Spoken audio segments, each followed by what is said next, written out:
કેમ છો બાળ દોસ્તો? આજે આપણે ધોરણ 5 વિષય આસપાસ એટલે કે પર્યાવરણ વિકાસ મૂલ્યાંકન લક્ષી એસાઇનમેન્ટ 2024માં પ્રશ્ન નંબર 3નું સોલ્યુશન જોઈશું। જો વિદ્યાર્થી મિત્રો હજુ સુધી આપણી ચેનલને સબસ્ક્રાઇબ ના કરી તો કરી લેજો, બાજુમાં આવેલા બેલ આઇકનને દબાવી લેજો જેથી આવનારા વિડીયો નોટિફિકેશન તમને મળતું રહે। ચાલો પ્રશ્ન નંબર 3 જોઈ લઈએ। વર્ગીકરણ કરો। ચેપ્ટર નંબર 1માંથી તે નીચેના પ્રાણીઓનું કાન બહાર દેખાતા હોય તેવા પ્રાણીઓ અને કાન બહાર ન દેખાતા હોય તેવા પ્રાણીઓનું વર્ગીકરણ કરો। તો અહીંયા વિદ્યાર્થી મિત્રો કાન બહારથી દેખાતા હોય તેવા પ્રાણીઓ અને કાન બહારથી દેખાતા ન હોય એવા પ્રાણીઓની લિસ્ટ છે। એટલે કે અહીંયા બિલાડી છે, હરણ, વાઘ, હાથી અને ગાય તેના કાન બહારથી દેખાય તેવા છે। હવે કાન બહારથી ન દેખાતા હોય તેવા પ્રાણીઓ સમડી, માછલી, મગર, કબૂતર અને ગધેડો। ચેપ્ટર નંબર 5 નીચે બીજનું અનાજ, કઠોળ અને તેલીબિયાંમાં વર્ગીકરણ કરો। તો પહેલું અનાજમાં આવશે બાજરી, મકાઈ, ઘઉં, જુવાર, બંટી। કઠોળમાં આવશે મગ, ચણા, વાલ, મઠ। તેલીબિયાંમાં આવશે તલ, એરણ અને રાઈ। ચેપ્ટર નંબર 7માંથી નીચેના પદાર્થનું પાણી ઓગળી શકે અને પાણીમાં ન ઓગળી શકે તેવા પદાર્થોમાંથી વર્ગીકરણ કરો। પાણીમાં ઓગળી શકે એટલે ખાંડ, સાકર, મીઠું, લીંબુનો રસ, દૂધ, મધ। પાણીમાં ન ઓગળી શકે તેવું કાચ, તેલ, લાકડું, લોખંડ, ટાંકણી અને પ્લાસ્ટિક। ચેપ્ટર નંબર 11માંથી નીચે આપેલા પદાર્થનું અવકાશીય પદાર્થ અને પૃથ્વી પરના પદાર્થનું વર્ગીકરણ કરો। તો અવકાશીય પદાર્થમાં આવશે સૂર્ય, ચંદ્ર, તારા, ઉલ્કા, ગ્રહો અને નક્ષત્રો। અને પૃથ્વી પરના પદાર્થો આવશે પાણી, ઓક્સિજન, દરિયો, લાકડું, પેટ્રોલ, કેરોસીન એ બધું આવશે। હવે પ્રશ્ન નંબર 3 જોઈ લઈએ। માંગ્યા મુજબ ઉત્તર લખો। પહેલું આવશે એવી 5 વસ્તુના નામ લખો કે જેની સુગંધ તમને ગમે છે અને તેની સુગંધ ન ગમતી હોય તેવી। તો પહેલાં છે ગમતી હોય તેવી, ગુલાબ અને મોગરાના ફૂલનો સુગંધ, સ્વાદિષ્ટ ભોજનની સુગંધ, અત્તરની સુગંધ, ભીની માટીની સુગંધ, અગરબત્તીની સુગંધ। પછી મને ન ગમતી હોય તેવી સુગંધમાં આવશે ગંદા કચરાની ગંધ, છાણની ગંધ, ખુલ્લી ગટરની ગંધ, ગેસની ગંધ, માછલીની ગંધ। હવે ચેપ્ટર નંબર 2માંથી આવશે નીચે પ્રાણીઓમાં માણસને કયા કાર્યોમાં ઉપયોગ આવે છે તે લખો। તો ગાય અને ભેંસ દૂધ અને ખાતર માટે, બળદ ખેતીકામ માટે, ઘોડો આવશે સવારી માટે તથા ઘોડાગાડી માટે, ઘેટા આવશે ઊન માટે અને 5મો આવશે ગધેડું ભારવહન માટે। હવે ચેપ્ટર નંબર 3માંથી છે નીચે પાચન અંગો એક કાર્ય લખો। તો અન્નનળીનું શું કાર્ય છે? તો તે ખોરાકને મોંમાંથી જઠર સુધી પહોંચાડવાનું કાર્ય કરે છે। જઠર તે ખોરાકને વલોવાનું કાર્ય કરે છે। જઠરમાં ખોરાક સાથે પાચન રસ ભળે છે, તેમાં ખોરાકનું અંતઃ પાચન થાય છે।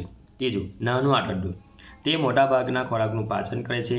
પચેલો ખોરાકના ઘટકો નાના આંતરડામાં દિવાલમાં શોષે છે। ચોથું આવશે મોટું આંતરડું તે ખોરાકમાંથી પાણી શોષવાનું કાર્ય કરે છે। ચેપ્ટર નંબર 4માંથી નીચેના કોષ્ટકમાં જુદા જુદા અઠાણા જેમાંથી બને છે તેમાં ફળ અને શાકભાજીના નામ છુપાયેલા છે તે નામ શોધીને ખાલી જગ્યામાં લખો। તો પહેલું આવશે ગાજર, તમે જોઈ શકો ગાજર। પછી આવશે લીંબુ, કેરી, ગુંદા, લીંબુ, મરચાં, આમલા, કેળા, લસણ વગેરે। તો આ વિદ્યાર્થી મિત્રો અહીંયા તમને આપ્યું છે એના કોષ્ટક કરવાનું છે। તો હવે આપણે જોઈ લઈએ ચેપ્ટર નંબર 5માંથી। તો પહેલું બનશે દરેકના 2 બીજના નામ લખો। તો પહેલું આવશે રસોડામાં મસાલામાં તરીકે વપરાતા બીજ, કાળી મરી, જીરું, ધાણા, રાઈ, અજમો વગેરે। હવે તમે બીજું આવશે શાકભાજીના બીજ, ભીંડા, ટામેટાં, કારેલા વગેરે।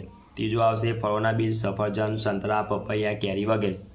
ચોથું આવશે હલકા બીજ, ફૂંક મારતા ઉડી જાય તેવા, જીરું, વરિયાળી, રાઈ વગેરે। ચપટા બીજ, તલ, તરબૂચ, કારેલા વગેરે। ચેપ્ટર નંબર 6 ધરતી પર પાણી સૌ કોઈ માટે છે, પાણી બચાવવા માટે આવા 6 સૂત્ર લખો। તો પહેલું સૂત્ર થશે જળ છે તો જીવન છે। બીજું સૂત્ર થશે પાણી સમજીને ન વેફરો। ત્રીજું ટીપે ટીપે સરોવર ભરાય। ચોથું પાણી આપણી અમૂલ્ય સંપત્તિ છે। પાંચમું પાણી જીવનનું અમૂર્ત છે। છઠ્ઠું પાણી બચાવો આપણીને બચાવશે। તો વિદ્યાર્થી મિત્રો એના અલાવા તમે બીજું પણ લખી શકો છો। હવે ચેપ્ટર નંબર 9માંથી કોષ્ટક આપેલું છે। પર્વતારોહક પોતાની સાથે લઈ જવાની ચીજ વસ્તુઓના નામ છુપાયેલા છે તેના નામ શોધો અને ખાલી જગ્યામાં પૂરો। તો પહેલું આવશે ખોરાકના પંડિકા, પડીકાની અંદર તમે અહીંયા કોષ્ટકમાં જોઈ શકો છો કરેલું છે.